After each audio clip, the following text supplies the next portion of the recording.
Imagine you register as a total newbie adventurer with levels so low even slimes roast you. You are excited for your first real quest, but your own party betrays you faster than your iPhone 11 battery dies. And just when you think it is over for you, you get teleported straight to the deepest floor. No healing, no backup, just you, pure despair, and whatever monster is waiting to eat you. But instead of dying, you discover SSS rank powers that turn you from discount background character to walking natural disaster. And now it is payback season. Betrayers, bullies, entire kingdoms, everyone who laughed at you is about to get a reality check from the level 9999 gacha god. At the start of the anime, we're told that this world was once filled with darkness until God spawned 9 different races like he was grinding a character creation screen. We get their names: dragons, elves, oni folk, dwarves, demon kin, dark elves, centaurs, beast folk, and humans. Yes, humans made the cut too, somehow. Then we jump into the story. We see a boy saying goodbye to his family. He's like, "Dad, Mom, Yuls, Yum, I'll be back soon after I become an adventurer. And when I come back, all our problems will be gone." Bro was hyping himself up like he's about to return with a lost treasure. Scene shifts and our boy arrives in a new town of adventurers. He enters a guild and approaches a girl on reception who asks his name. He says Light and she's like, "Oh, so you're new in this line." He nods and she goes, "Alright, I'll put you in rank F for now. By the way, do you have any gift?" He says, "Yes, I do have unlimited gacha," with confidence like he's flexing a legendary skill. She was like, "What even is unlimited gacha?" He shows her his ability. He taps it and a card appears. The card showed a spoon. Yes, the power of unlimited spoon summon. He takes the spoon out and it immediately bends like it lost against gravity. Our boy panics saying, "No, that's not how it works." He tries again and every item that looks good in the card comes out completely destroyed. Basically, his gacha is the dollar store version of loot boxes. The receptionist looks at him like he's speedrunning stupidity. She says, "Wow, you're such a beginner. This gacha skill is literally useless." She points toward the quest board and tells him to pick something from there. Light stares at the board like it's hieroglyphics. She asks Light what's wrong. "Can't you read?" He says no. She says, "Oh right, humans struggle reading this language," and then suggests him a job. "Go to the nearby village and you can do farm work. The pay is low but it's good for you." Light gets excited for his first work and says, "Okay, fine." Scene shifts and we see him working all day. And when he gets paid, he complains that this is way too little for the effort he put in. And suddenly he bumps into a beast folk guy from the 9 races. The guy yells at him, "Hey boy, how dare you bump into me? You ruined my clothes." Light apologizes saying it was an accident. But these guys came specifically to steal his money. They pick up his coins and start leaving. Light begs them not to take it since that's his entire day's earning. But they ignore him and walk away. We learn that in this world, humans are heavily discriminated against in this world. Our boy was sitting there crying over his tragic protagonist life. Just then a beautiful girl appears and offers him her hand. Light immediately apologizes for touching her by mistake because he's in ultra simp scared mode. She says, "Don't worry, we see she's an elf." Light looks around and people nearby seem scared of her. She says, "Chill, we know you're human and we're not like those guys. We won't harm you, we're actually nice." Then her group explains that God created 9 races and their team already has 8 different races. They only need 1 human to complete a perfect 9-race squad, which will send a positive message to the world and help fight discrimination. Light was shocked and asks, "Really? You'll include me?" They say yes, of course. Light gets super happy like he won a lottery and immediately joins their team. In the next scene we see that they are on their quest, when suddenly Monster was about to attack Light because of course our hero is level 9999 in crying, not combat. The team jumps in and saves him. Light was shaking like he's seeing a horror movie alone at 3 a.m. The elf girl calms him down. The team even teases them a little, due to which the elf girl blushes slightly. Light says, "I'm useless," but the dragon dude says, "Don't worry man, you're useful. I love the tea you make. For us that's more than enough." So yeah, apparently the protagonist's greatest skill is making tea. Then we see the whole team moving deeper into the dungeon. After walking for a while the group finally stops. Light looks around and says this place looks perfect to rest for the night. He pulls out his usual legendary skill, making tea for everyone, because obviously that is the only thing he is good at in life. But just as he is about to prepare it, the dragon guy steps behind him and stops him. He says, "Your job is done." Light freezes like someone just unplugged his brain. Bro was confused like a Wi-Fi signal in the rain. He asks, "What's going on?" You guys were being so nice to me a moment ago, so why are you suddenly acting like this? The dragon guy tells him the truth and says, we only wanted your unlimited gacha skill. We never cared about you. Light gets hit with emotional damage so hard that he forgets to breathe for a second. He asks what about all the promises you made, all the kindness you showed me? They reply that everything was a lie. They tricked him into coming here so they could kill him. Light's heart breaks like every Apple charger cable ever. Before he can even react, the wolf guy steps forward, grows his claws, and slashes Light's face. Blood drips down and Light panics and starts running for his life. But he doesn't get far. The elf girl fires an arrow into his leg, making him fall. The wolf guy yells, "Scream louder, your voice is beautiful when you scream human." And the others join in saying human screams are so soothing, it feels like someone is singing in my ears. These psychos were enjoying it like they are at a rock concert. They surround him and were about to finish him off. Light was literally seconds away from becoming a discount corpse. But at the last moment his plot armor kicks in and he accidentally triggers a hidden teleportation trap. Just as they strike, Light disappears, teleporting him to the deepest floor of the dungeon. The whole team stands there confused like their brains just blue-screened. All of them were like, where did he go? The scene shifts and we see Light is badly injured and lying on the ground in an unknown place. He was thinking, why is this happening to me? Am I even alive? How did I use teleportation? He remembers his dad, mom, and siblings. He mutters, I miss you all. He feels like this is the end. Everything hurts. He can't understand why those people betrayed him. He swears he'll kill them. If he somehow survives, he will make each of them pay. Bro has officially entered revenge anime mode. As he was thinking this, he senses something behind him. He turns and sees two giant monsters towering over him. Their level was 1,000 each. Light loses his mind and says this is impossible. I've only heard about monsters like these in stories. They don't exist in real life. Then he realizes that he has been teleported to the deepest part of the abyss. His soul leaves his body for a second, and the monsters prepare to attack. Light had no weapon, no plan, no IQ. So, he opens his unlimited gacha in desperation and starts tapping it like you when trying to close ads on your phone. Nothing comes out. He taps again and again. Finally, it works. A card appears and from the card a girl emerges. And the moment the monsters swing at Light, she cuts them down in a blink. Pure instant delete. Light sits there shocked thinking what just happened. After killing the monsters, she cleans the entire area like she was speedrunning housekeeping. She turns to Light and asks, Master, are you alright? Light points at himself in doubt and says, me? You're talking to me? She says, of course, you are my master. Light was confused like he has been hit by a cricket ball. He thinks, why is she calling me master? She kneels beside him and heals his wounds. Every injury disappears instantly. Light was stunned. He stands up and says the pain is gone. She keeps praising him saying, Master, you are amazing. You came to the deepest part of the abyss without fear. Light listens her, thinking, girl, please, my soul almost escaped my body 5 minutes ago. He asks her, who are you? She replies, I am your maid and from now on I will work for you. Whatever you say is in order. Then we see her level, which was level 9999. Light's jaw hits the floor. She tells him she came from his unlimited gacha. She is a super ultra rare level 9999 card. Light refuses to believe it and says no, my gacha is useless. Every card that ever came out was trash. She insists that she is extremely useful and she will stay with him until he dies. Light says stop, I don't understand anything. My gacha has always given me useless junk. She asks if she can scan him. He hesitantly says okay. She scans him and freaks out. She says, incredible, you have unbelievable power. Only someone like me could even detect it. Light was confused again. She explains that card power depends on mana which flows through everyone. Light's brain was shutting down, but she keeps explaining different types of cards, normal, rare, ultra rare and more. Light was shocked. She praises him again for coming to the deepest part of the abyss. And this finally breaks Light. He starts crying and says, no, I didn't come here because I'm brave. I was tricked. He tells her everything. She gets too angry and says, if you want, I can kill all of them within a minute. Light says, no, don't. She asks why they hurt you. Light replies, I will kill them myself, with my own hands, but to do that I must become extremely strong. She says, fine, I will help you. Light activates his gacha again. He says, I am stepping onto a new path, a path that will make me the strongest. I will take revenge on each one of them. I won't spare a single one. She says, whatever you do, I will be by your side, Master Light. 3 years go by and Light has grown up a bit, and now everywhere you look there are maids standing around calling him master like he just invented being adorable. May gets annoyed and asks that if he want, she will shoo them all away,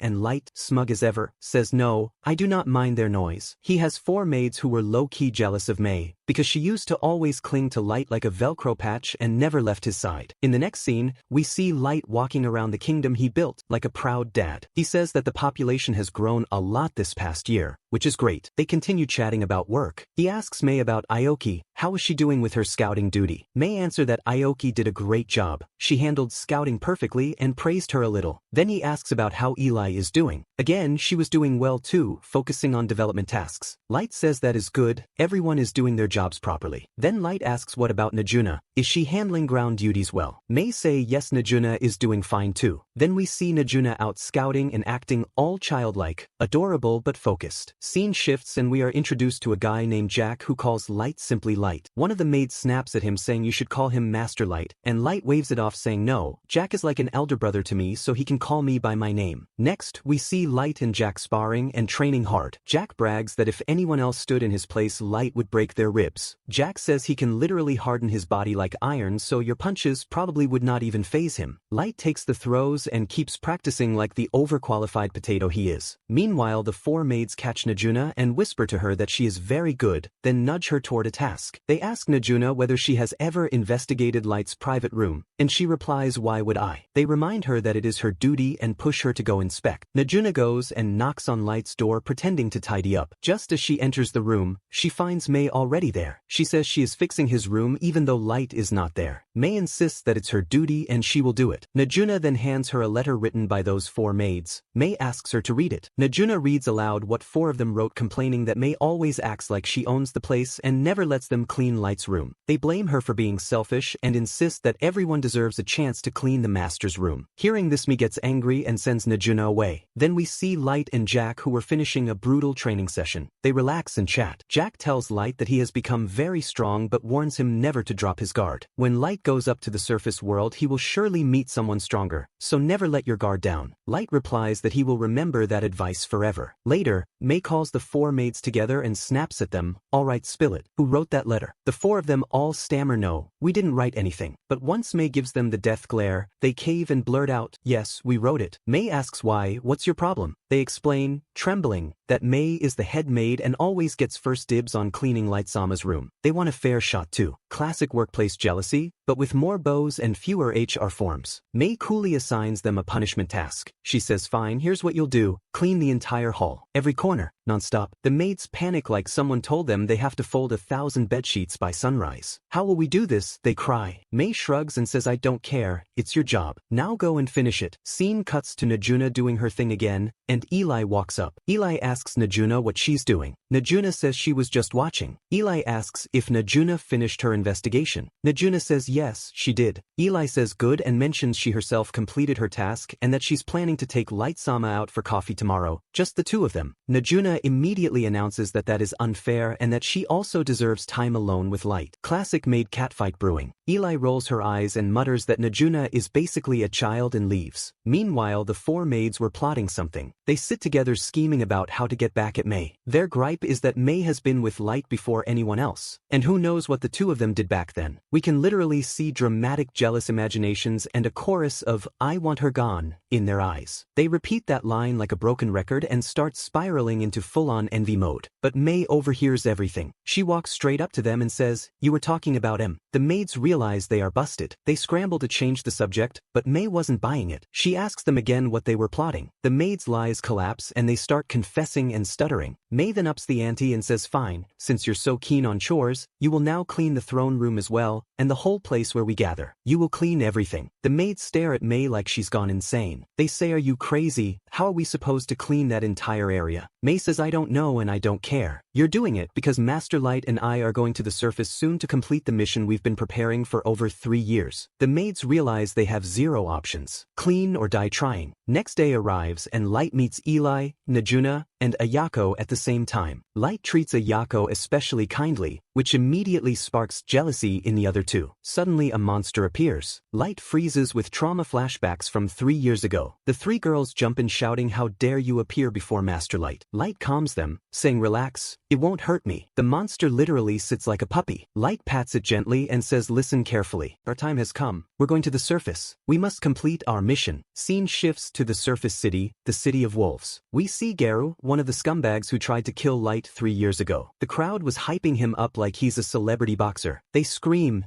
"You're so strong, I have never seen anyone stronger." Garu was basking in the lies like a full-time narcissist. He goes into a bar, pounds back beers and brags to his goons, "Drink all you want, I'm loaded with cash, I'll treat you to a big party." His goons shower him with fake praise like cheap perfume. Then one of the guys asks, "Hey, tell us what happened 3 years ago when that kid died." Nobody knows the truth. Another guy freaks out and says, "Are you stupid? Why are you asking that?" Garu shuts them up and says, "I can't talk about that." In his mind, he thinks about how embarrassing that day was. He doesn't even know where Light disappeared to. He assumes that Light died because nobody ever returns alive from the abyss. Suddenly May arrives, and we see May talking to Garu and his group. She tells them that Light belonged to a noble family and she came searching for him. People told her that Light was last seen with their group, so she asks if they can take her to where Light died. Garu says, "Sure, but what's in it for me?" May offers a lot of money, as much as he wants. Garu, being a greedy potato, immediately agrees. Garu thinks a little longer and then mentally laughs about his evil plan. He's thinking just a little further and then I'll kill this girl too. They arrive at the exact place where Garu betrayed Light. Garu says, "This is where my brother, Light, disappeared. We tried to save him but the monsters killed him. We couldn't do anything." The acting was so bad he could win a Razzie. May kneels at the spot, grieving. Garu tells his goons to block the exits so she cannot escape. As he prepares to attack, May suddenly speaks and says, "You made a terrible mistake. If I had been here that day, none of this would have happened. I am ashamed I wasn't with Master Light." Hearing that, Garu panics hard. He steps back 3 whole steps. He shouts, "Who are you? Your voice sounds different. Did someone send you? Are you a spy? Are you here to kill me?" May looks up and says, "A spy?" And at that moment the wind picks up dramatically like anime directors discovered the fan button. Everyone was terrified. They finally realize that she is insanely powerful. Then a calm voice says, "Relax. They are mine to kill." Garu looks behind him and sees a cloaked figure. The figure removes the hood and everyone gets shocked. It was Light. Garu's soul instantly leaves his body. Light says, "Garu, your payback time has finally arrived. I waited 3 years for this moment." Garu's goons panic and ask, "Boss, who is that?" Garu admits that this is the same Light I tried to kill, but he shrugs it off saying, "So what if he survived? I'll kill him today." He commands his men to attack. They rush forward and in less than a second May slices their heads off clean. 2 heads gone before they can even blink. Garu's remaining goons lose their minds. They scream, "How can a human girl be this fast?" May warns them, "Anyone who attacks Light will die instantly." Light says, "No, these are my prey. Step back." May respects his order and withdraws. The remaining goons charge at Light and he easily defeats them, tossing them aside like empty water bottles. Garu realizes that Light has grown strong. He smirks and says, "Fine, you improved, but now you'll face my strongest card." He summons a Fenrir, a giant wolf monster of level 500. Garu says, "Let's see you beat this. A human's max level is 100, so you can't possibly even stand against it." But Light doesn't waste time. He summons his own divine Fenrir, and that too of level 9000. Garu's soul instantly breaks into 99 pieces. Light's Fenrir deletes Garu's Fenrir in 1 second flat. Not even a fight, just blink and your pet is gone. At this point Garu knows his funeral music has started playing in the background. Light steps forward and asks calmly, "I will ask only one question. If you answer correctly, maybe I'll let you go." Garu's goons shout, "What is it?" Light asks, "Tell me what masters means. Why did you people think I was master that day? Why did you beat me even after I told you I wasn't?" Garu's goons start screaming that they won't tell him anything. May casually beheads all of them at once like she is cutting onions and says, "We hate interruptions." Garu almost dies from fear right there. He realizes nothing can save him now. He falls to his knees, begging, "Please forgive me. I made a mistake. I'll do anything. Give me one chance." He literally pees himself in fear. The villain aura was gone, replaced with wet pants energy. Light says, "I only asked one thing. Just answer that." Garu says, "I swear I don't know. I seriously don't know anything about masters." Light says, "Fine. Is that the truth?" Garu nods desperately. Light asks another question. "The ones who mistook me for masters and sent you to kill me, if I attack them, will I win?" Before Garu can lie, Light warns him, "If you lie, May will know and then you'll die. So, think carefully." Garu gulps and tells the truth. "You are strong, but those people are way stronger. Your chances of winning are low." Light says, "Oh really? Then let me show you something." He teleports Garu and May straight to his castle. And what Garu sees there was beyond unbelievable. Light had an entire army standing before him. The moment Light appears, they all kneel in unison. Garu feels every atom of fear vibrating inside him. Light walks to his throne and sits like a boss boss who just cleared emotional trauma mode. Light tells his army show your levels, and when Garu sees their levels he practically faints. Not a single one is below 1500. Garu says that this Light right here is basically the god of destruction. He can wipe the world in 1 minute. Garu looks at them and realizes that this is beyond nightmares. Light turns to Garu and asks again, "Now tell me, if I go to war against them, will I win?" Garu couldn't speak. Not a single word comes out. Only tears fall from his eyes. He was too terrified to form sentences. Light sighs and says, "I have learned everything I needed to know." Garu asks, trembling, "What do you want? Do you want to become a god? Or something else?" Light says, "No. I just want to teach a lesson to the people who caused my trauma, the ones who destroyed my past. And after that I'll decide if I want to be a god or not." In the next scene, Light returns to his village, back to Mom and his siblings. But the whole village was wrecked. His house was destroyed and he's left standing there like someone just unplugged his childhood. He was furious and doesn't know who did it. Then it clicks. Maybe the same people who tried to kill me 3 years ago are behind this mess. He decides he's going to find his family no matter what. From that moment, Light takes on a new name. He tells his crew, "Call me Dark from now on, because nobody should know my original identity." Gold, the big guy who worked for Light, says fine. Then they set out wearing masks, so nobody recognizes them as they search for Light's family. Later, while scouting through the forest, they spot a kid and his father being kidnapped. The gang swoops in and wrecks the kidnappers faster than you can say. Plot convenience. The rescued kid was ecstatic that they just owned a pack of thugs like it's a tutorial boss. Light tells them that they're heading to the town to join a guild, and the old man offers to escort them. He tells Light that he runs an inn in that town and says that if you ever need lodging, my hotel will always be open for you. His kid was thrilled and keeps gushing about how strong Light's group was. They reach the kingdom. The old man says, "Alright, we arrived. You guys can head to the guild now." But his son was suspicious. How can such powerful people not already be part of a guild? Did they not join yet, or are they hiding something? In the next scene, Light walks into the guild to register as an adventurer and sees that humans are still treated like trash at the counter. The clerk lady says she can't give Mr. Dark any high rank because he's just starting and hasn't officially joined. Nemu snaps at her for insulting Lord Dark, but Light intervenes, apologizes on behalf of his friend like a polite chaos magnet, and says you can give whatever rank you want to give us. The clerk stamps their rank,